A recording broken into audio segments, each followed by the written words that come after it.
If there's something that can easily be noticed, it's that ever since UNDEAD Divinium Insanus by Morbid Angel came out last year around this time, anytime a death metal release comes out by a big name that everybody knows about in the metal community, I start to tense up with a little bit of apprehension.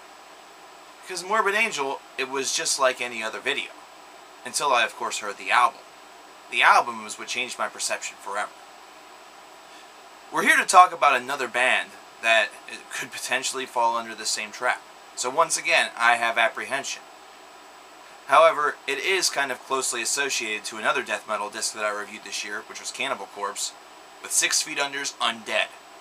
And like Cannibal Corpse, once you listen to the record, you start to realize that you have absolutely nothing to fear.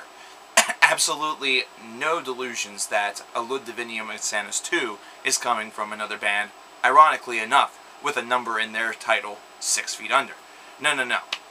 This is pure and unadulterated death metal, and this is death metal that's done with their traditional style. Now, the one thing that I will say is that this is an album that doesn't seem to really move very many mountains whenever I listen to it. There are certain tracks that are stalwarts, there are certain tracks that really do call out your attention, and as a whole, it flows very nicely and also very quickly. There's no song on here that's going to eclipse the 4-minute mark. However, whenever the entire body of work is examined, it's just kind of okay. You know, it's one of those albums where, yeah, this is a new 6 Feet Under disc. That's fucking amazing. That's fucking cool, you know. Thank goodness that they're still doing stuff. You know, thank goodness that they're still around. But then whenever you listen to the material, it's just kind of like you get your 30 to 40 minutes worth of headbanging in, and that's about all she wrote. There's nothing about this album that really feels very memorable, you know. There's maybe a riff here or a riff there that will strike me as something that may cause repetition. However, whenever the whole entire work is kind of replayed in my head after listening to it 2 or 3 times, it doesn't do much. It doesn't do much to move me or shake me. It just kind of keeps me very grounded, and I can respect the work that's being represented with this album, and I respect the fact that this is a band that is still continuing to put forth effort in their music and continue to pursue the craft. But this is an album that kind of feels like it just exists, but exists in a very good way. You know, it's an album worth of music that is very good, but overall it feels a little lifeless.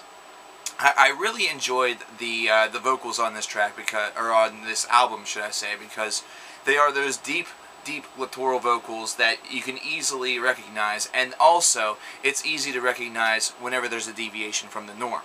Sometimes it's a little bit difficult to understand if something is just a part of a guy's repertoire or if it's something that he's just trying that's brand new. And there are moments where he deviates from his glottal lows, but there is one thing. It does sound... I don't know if maybe it's just a bad mix of the album that I got, or I don't understand if this was just maybe my playback device, but at certain periods of time he sounds a little winded. And maybe I'm just crazy on that one. I probably am. So it's not going to be something I'm going to highlight with a complaint. Overall, this is an album that I feel has some things to offer. I think death metal fans that are hardcore, long-term death metal fans that love 6 Feet Under will enjoy this album. Metalheads in general should definitely like it because it's better than, you know, listening to Blood on the Dance Floor on repeat. But then again, taking a piss and drinking and gargling your own piss is better than listening to Blood on the Dance Floor, and probably sounds better too. But this is an album where I just have to give it a 7 or maybe a 7.25. It's not something that's moving or shaking me all that much. It's a good disc, but not something that's really capturing my soul and taking it on a ride, on a journey.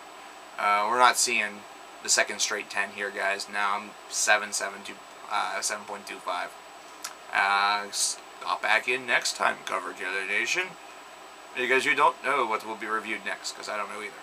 Later.